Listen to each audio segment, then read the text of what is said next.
मुख्यमंत्री माझी लाडकी बहीण योजनेच्या साठी https://ladkibashra.mahra.gov.in या संकेतस्थळाला भेट द्यावी.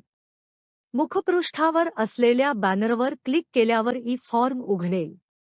या फॉर्ममध्ये लाभार्थ्याने आपला आधार क्रमांक आणि पडताळणी संकेतांक कॅप्चा कोड नमूद करून आधार प्रमाणीकरणासाठी संमती देत सेंड ओटीपी या बटणावर क्लिक करावे.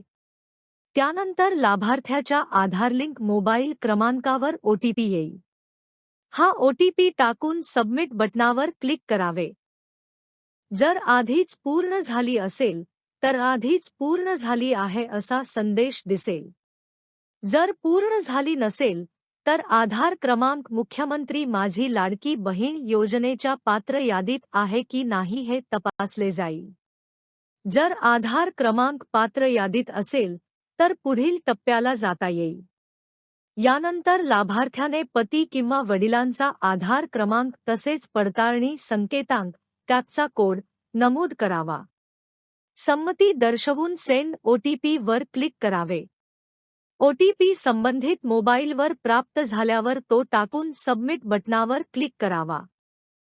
त्यानंतर लाभार्थ्याला आपला जात प्रवर्ग निवडावा लागेल आणि खालील बाबी प्रमाणित डेक्लारेशन कराव्या लागतील.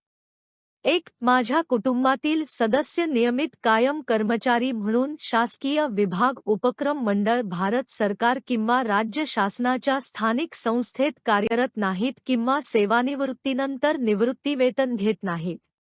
2. माझ्या कुटुंबातील केवळ एक विवाहित आणि एक अविवाहित महिला या योजनेचा लाभ घेत आहे. वरील बाबींची नोंद करून चेक बॉक्सवर क्लिक करावे व सबमिट बटण दाबावे. शेवटी सक्सेस, तुमची पडताळणी यशस्वीरित्या पूर्ण झाली आहे असा संदेश दिसेल.